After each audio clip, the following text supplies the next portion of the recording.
Dear Diary, it has been an even weirder few days than normal.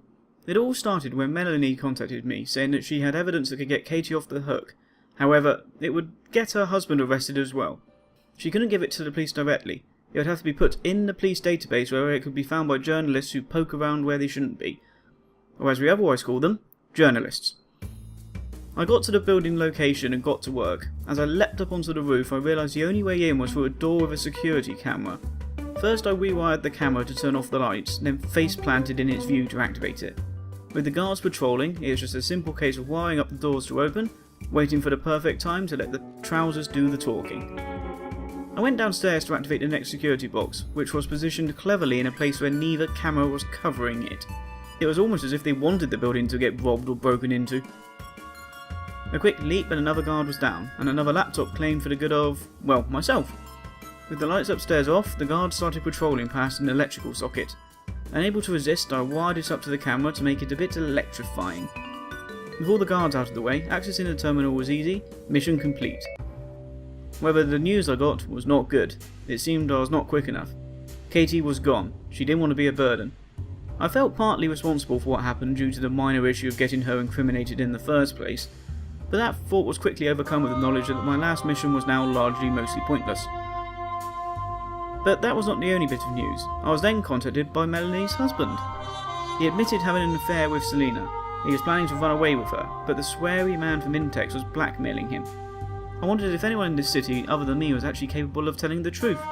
It seems everyone was screwing over everyone else.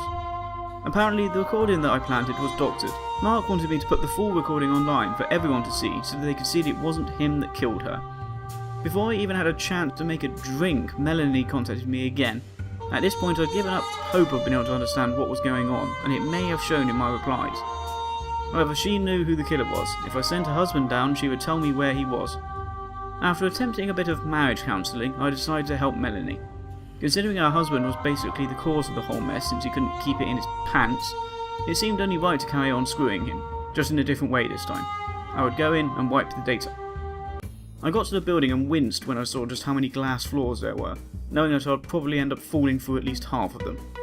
First things first, I had to get in via the roof window. Carefully breaking the glass, climbing down, then leaping onto the guard, I was in. I used the light switch to turn off a load of lights. I also opened and closed the door directly in front of a guard who didn't even flinch an inch. It didn't faze him at all. Well, at least until I threw myself through another glass floor, then he moved as quick as anything to lay it up the stairs. Luckily, the trousers let me leap to safety before he saw me. Carefully positioning myself above the next glass floor, I leapt down as the guard was patrolling underneath, so I could use him to break my fall. With that, one side of the building was mine, and there was more things to hack. I started planning what tricks to play on the last two guards. The first one was dealt with by the classic shock the ankles gag. The second one, however, was unfazed by multiple broken windows and refused to leave his room. In the end, I gave up and instead used a gadget. I wired his gun up so it would activate a door instead of bullets. Went up the lift and leapt on him before he could figure out why he was controlling a door in the other building.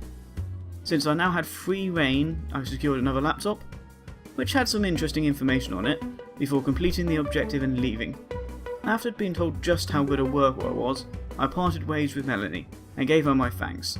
She'd given me all the information I need. It was about time to go deal with the person behind all of this, the sweary man himself.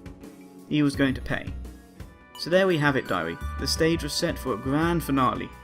But would it be explosive or more of a fizzle? And would the trousers be enough to help me through it all? Only time will tell.